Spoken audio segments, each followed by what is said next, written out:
तुझी एवढी सेवा केली तुळजा, पण तू कधीच मला तुझी सखी नाही मानलंस। माझी एक सेविका करून टाकलीस तू।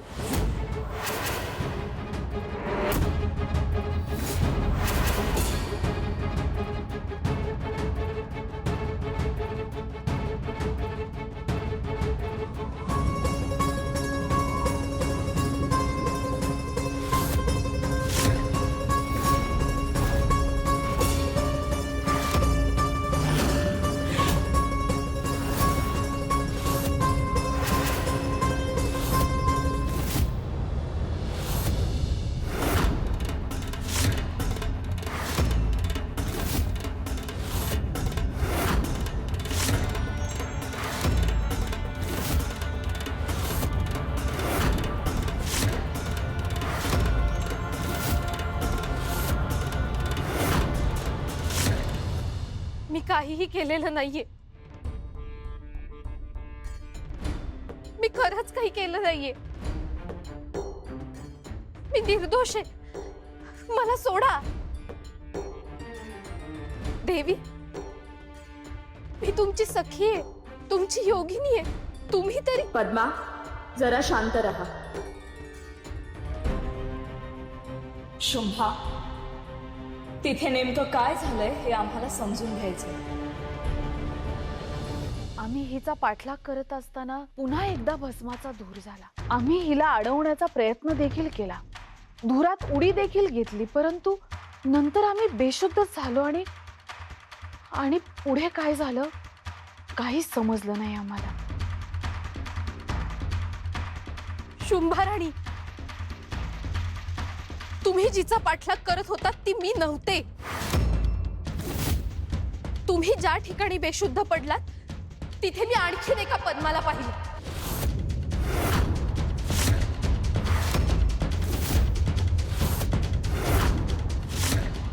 मी तिला अडवायला गेले, तेवढ्यात तिने काहीतरी उधळलं आणि सगळीकडे धूर झाला।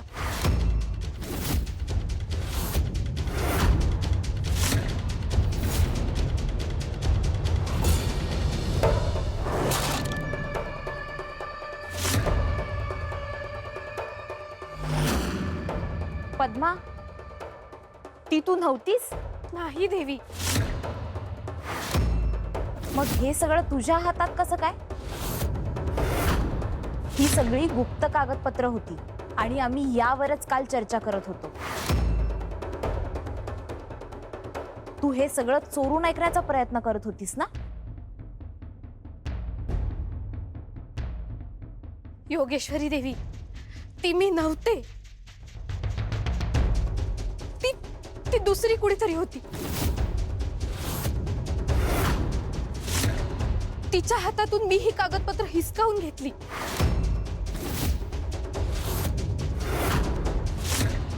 जर दुसरी पद्मा इथे वावरत होती तर याची जाणीव आम्हाला कशी नाही झाली? तुळजा देवींनी तर किती काळ तिच्यासोबत व्यतीत केलाय, त्यांना तर ती ओळखू आलीच असती।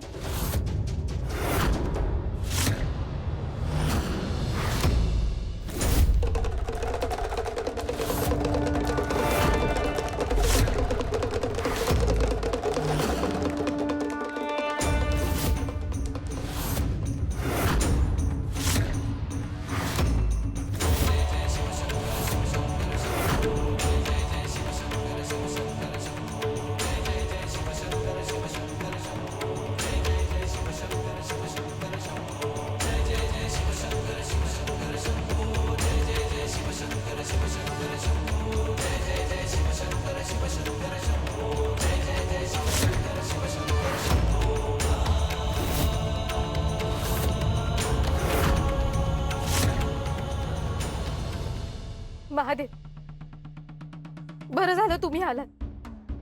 पहा ना, या सगळ्यांचा माझ्याबद्दल गैरसमज झालाय। हे माझ्यावर आरोप करतायत। त्यांच्या गुप्त चर्चा मी चोरून ऐकल्या असं वाटतंय त्यांना। महादेव, तुम्ही मला चांगलं ओळखता महादेव। तुम्हीच योग्य तो निवाडा करा। पद्मा, महादेव आत्ता इथे आले, त्यांना काहीही कल्पना नाही। क्षमा करा देवी, परंतु या विश्वात असं काहीही घडत नाही जे महादेवांना माहिती नसेल. मला तुमच्या मदतीची गरज आहे महादेव. तुम्हीच मला न्याय देऊ शकता.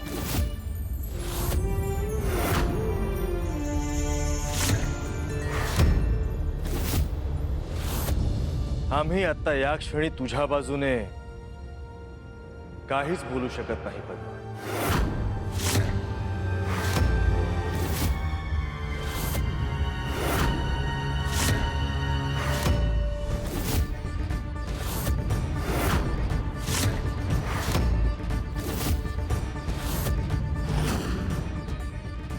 आम्हाला काही दिवसांपूर्वी संकेत मिळाला होता.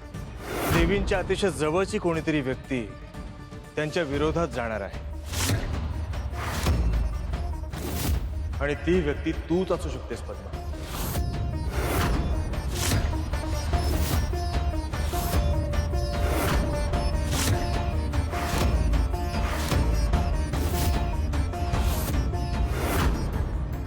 महादेव, मी असं का करेन? आम्हाला देखील सर्वप्रथम अशी शंका आली होती पद्मा, मात्र आता तो संकेत खरा होता असंच वाटतंय. नाही, मी खरं सांगते, आजपर्यंत मी देवींची कधीच फसवणूक केली नाहीये. त्यांच्या विरोधात काहीही करण्याचा मी विचारही करू शकत नाही.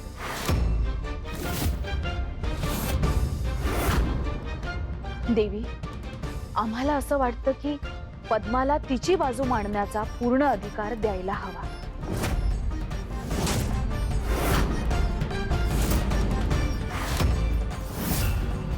तशी संधी द्यायचीच असेल तर आपण सत्य पडताळून पाहूयात. हो, काळूबाई देवीची सूचना योग्य आहे.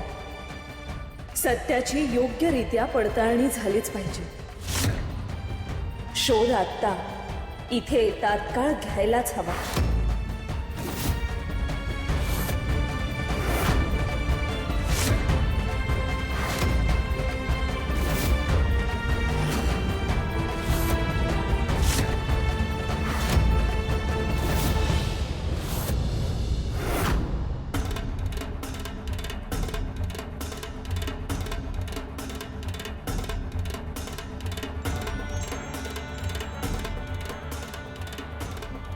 मायाक्का, तू या भागात बघ.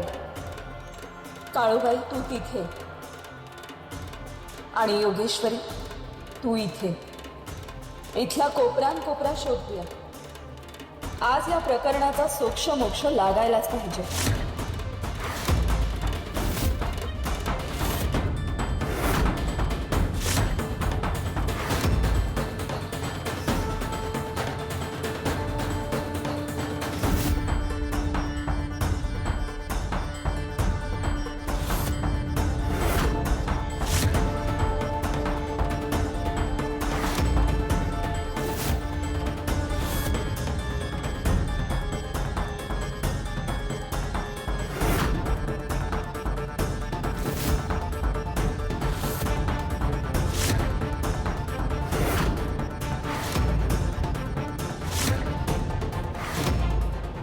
देवी, आम्हाला जो संकेत मिळाला होता त्यात त्या आकृतीकडे असंच काहीतरी शस्त्र होतं.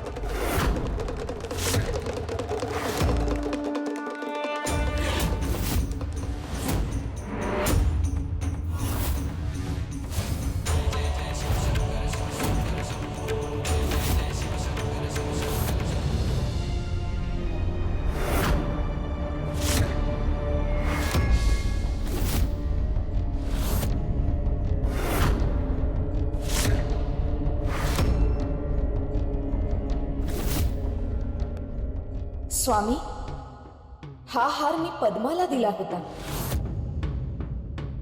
याचे तुकडे करून टाकले. कदाचित तिने हा सगळा राग या हारावर काढला असेल.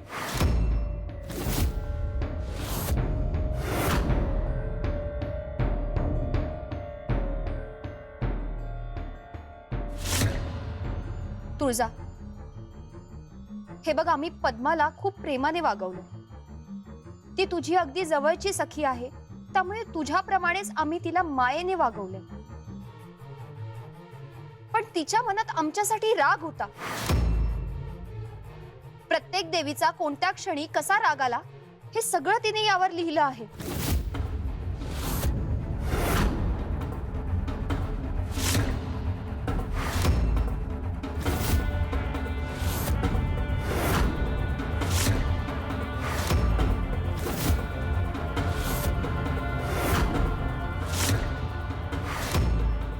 पद्माच्या मनात एवढा राग भरलेला असेल याची कल्पनाच नव्हती. हो, खरंच तिला आपला राग का आला असेल आणि तिने आपल्याला आधीच का नाही सांगितलं सगळं? तुळजा, ही साडी बघ कोणत्या अवस्थेत आहे, जळलेली आणि फाटलेली आहे.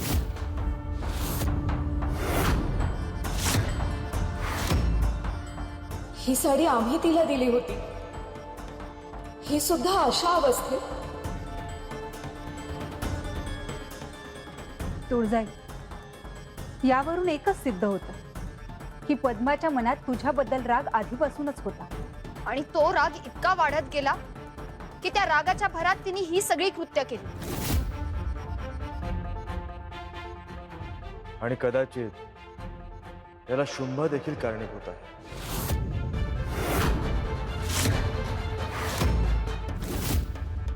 शुंभा, तिने काय केलंय? तिने काही केलं नाहीये देवी, परंतु तिच्यामुळे पद्माच्या मनात ही ईर्ष्या निर्माण झाली आहे. शुंभा इथे येऊन राहते, तिचं कौतुक होतं, तिला महत्वाचं स्थान मिळालं, यामुळे कदाचित पद्मा रागवली आहे. हो, हे शक्य आहे. पद्मा तुळजाच्या अगदी जवळ होती आणि शुंभा आल्यापासून तिला आपले महत्व कमी झालंय असं वाटलं असणार.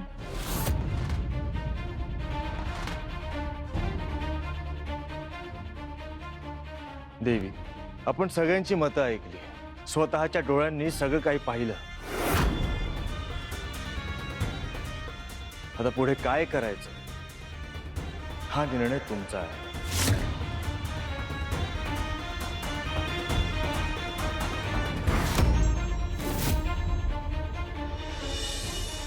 पद्मा, मला खरं खरं सांग, तुझ्या मनात तुळजाविषयी राग आहे का ग? काकू, हे काय विचारताय? नाही हो. मग तू असं का वागलीस ग? मला माहित आहे तुझा मुळात स्वभाव असा नाही ग. तू माझ्या घरी राहिली आहेस जगदंबाची सखी म्हणून. मी तुला आधीपासून ओळखत नाही, पण तरीही तू असं वागणार नाही हे मला माहिती आहे. मग हे नक्की काय आहे सांग ना. मला सांग, त्या रात्री सिंहासनासमोर तूच उभी होतीस ना? मला बघून तूच पळाली होतीस ना? अगं, त्या रात्रीपासून तू ही चित्र वागतीयस बघ. मी अंधारात तुम्हाला बघून पळून गेले, हे कधी झालं? काकू, तुम्ही हे काय बोलताय? मला काहीच कळत नाहीये. मुळात मी रात्री अपरात्री कधीच अशी वाड्यात फिरले नाहीये. तुम्ही हे काय बोलताय? हे सगळं नेमकं काय घडतंय मला खरंच माहिती नाहीये. कुणीतरी माझ्या विरोधात हे कारस्थान रचलंय. पण हरकत नाही, मी निर्दोष आहे हे सिद्ध होईलच.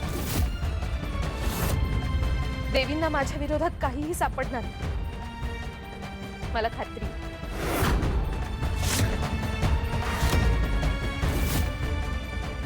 पद्मा, तू दोषी असल्याचं आता सिद्ध झालं.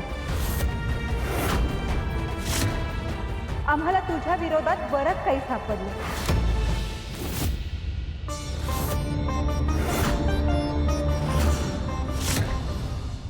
आमच्यावर तुझा राग आहे हे सगळं तू एका कागदावर लिहून ठेवलंयस. तुळजा देवींनी तुला दिलेली साडी ती सुद्धा जळलेली आणि फाटलेली आहे. आम्ही स्वतः दिलेला हार त्याचे तू तुकडे करून टाकलेस.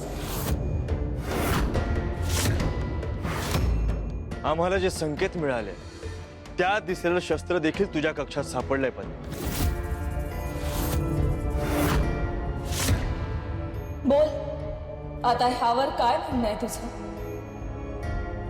देवी, माझं एवढंच म्हणणं आहे की मी यातलं काहीही केलं नाही. मी निर्दोष आहे.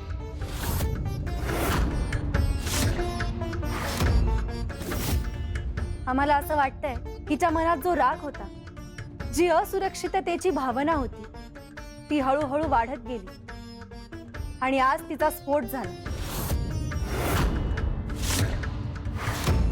म्हणजे हे सगळं पद्मानेच घडवून आणलं. आता यात शंका घ्यायला जागाच राहिलेली नाही. नाही हो, मी यातलं काहीही केलेलं नाहीये.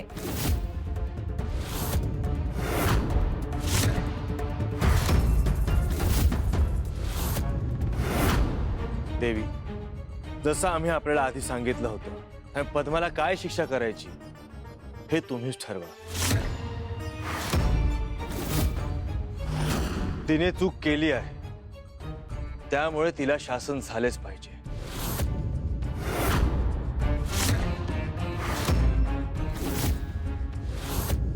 आम्हाला काही काळ महादेवांसोबत चर्चा करायची. आम्हाला एकांत हवा.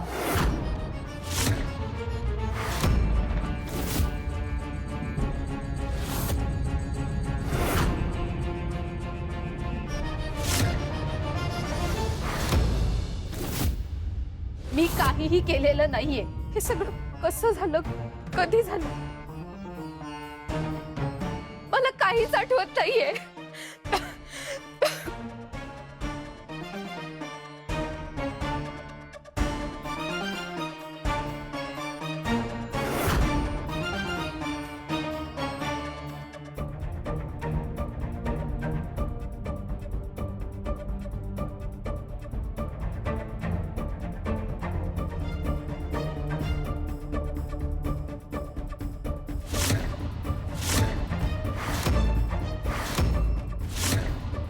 शुंभाराणी, तुम्ही सांगा, मी खरंच काही अपराध केलाय असं तुम्हाला वाटतंय? पद्मा, देवींना काय वाटतंय हे या क्षणी जास्त महत्वाचं आहे.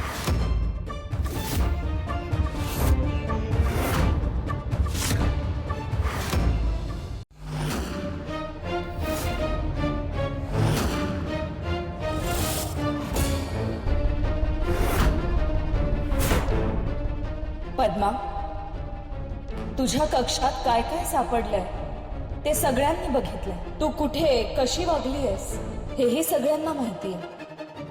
आता प्रश्न एकच आहे, तुला हे सगळे आरोप मान्य आहेत का? नाही, हे आरोप चुकीचे आहेत.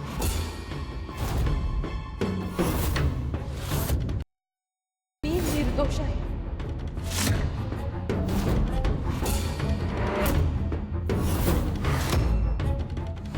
आम्ही गुप्त दालनात चर्चा करत असताना तू चोरून ऐकत होतीस पद्मा.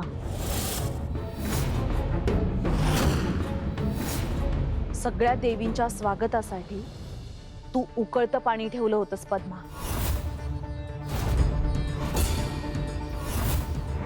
गुप्त दालनाच्या बाहेर आम्ही जेव्हा तुला भेटलो तेव्हा आम्हाला तुझ्यावर संशय आला होता, पण तू काहीही उत्तर न देता पुन्हा गेलीस.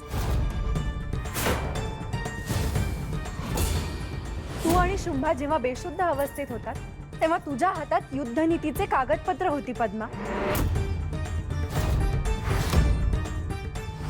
आणि जिथे जिथे या घटना घडल्या तिथे तिथे तू होतीस. देवी, तुम्ही सांगताय त्या प्रसंगांबद्दल मला तिळमात्रही कल्पना नाहीये. कारण मी मुळात तिथे नव्हतेच. हे काय चाललंय हे मला खरंच कळत नाहीये. तुम्ही माझ्यावर विश्वास का ठेवत नाहीये? इथे सगळ्या माणसांना एकच व्यक्ती चुकीची वाटत असेल आणि ती व्यक्ती त्यातलं काहीच मान्य करत नसेल, तेव्हा नेमकं कोणाचं सत्य मानायचं? देवी, मला तुम्हाला काय वाटतंय ते जाणून घ्यायचं. तुम्हालाही मी दोषी वाटतेय का?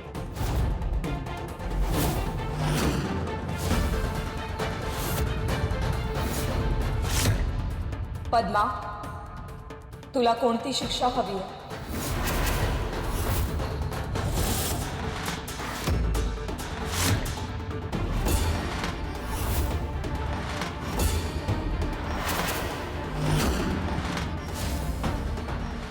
मृत्यूदंड, मृत्यूदंड, मृत्यूदंड.